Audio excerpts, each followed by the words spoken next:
Hi, let's talk about why it's important to do you in motherhood. It's important to do you in motherhood because when you start listening to the outside opinions of people who don't care about you, when you start to listen to that and be a part of that, it could mess up your journey. People used to always say, it's not about you, it's about your kid. Once you have a kid, it's not about you anymore.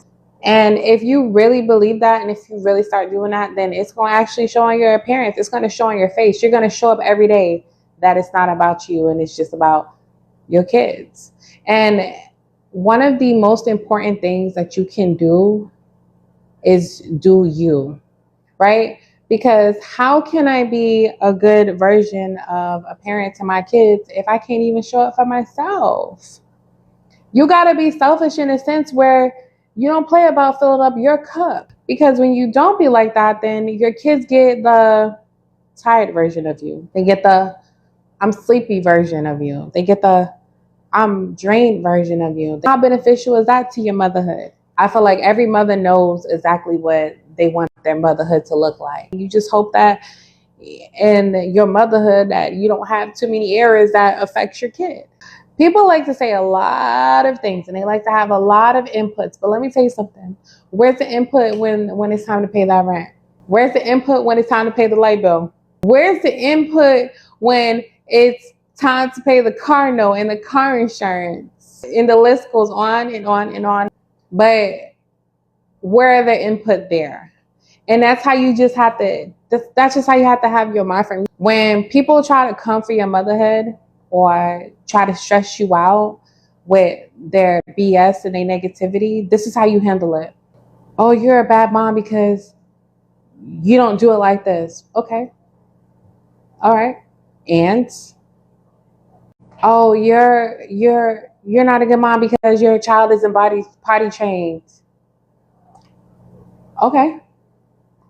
You're not a good mom because your kids is eating mac and cheese. Oh, okay. I'm not a good mom. All right. So what's next? And when you start handling things like that, that's how you nip that in the butt. You have to protect your motherhood because when you don't, that's when the depression comes into the play. That's when the grogginess comes into play. That's when the sadness comes into play. I'm sure everybody's circumstances may be different. However, what I do know is being a mother is something serious, and that's universal.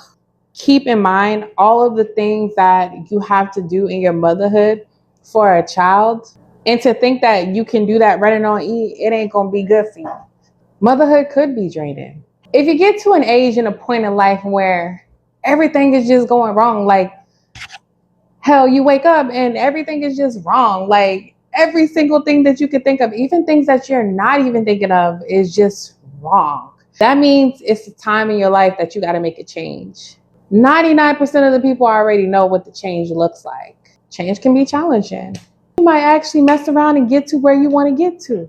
And how great will that be? Then we got to keep on not listening to the naysayers. And sometimes our biggest naysayers can be our kids' fathers. And sometimes, unfortunately, even in those type of situations, they want to see you doing bad. They don't want to see you winning. But you got to find a way to tune that out. I know even with co-parenting, it can be challenging too, because sometimes you may be in a situation with a man who really does everything they can to turn your life upside down. You got to find a way to tune them out.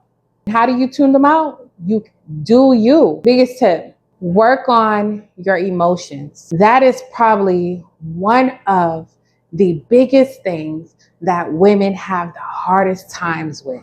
A woman who cannot control her emotions is a woman that cannot control her surroundings. You have to get to the point, even if you're thinking it, even if you're used to moving like that, because that can definitely alter your reality. But what happens when the odds are stacked against you and you're in a position where you didn't want to be? And yeah, you might even contribute to why you are where you at. Because in reality, women really do need to take accountability for the things that we do to ourselves. But don't let that hold any bearings on you. Sometimes we are the people who hold the guilt, our past wrongdoings against ourselves. You got to learn how to forgive yourself and keep it moving.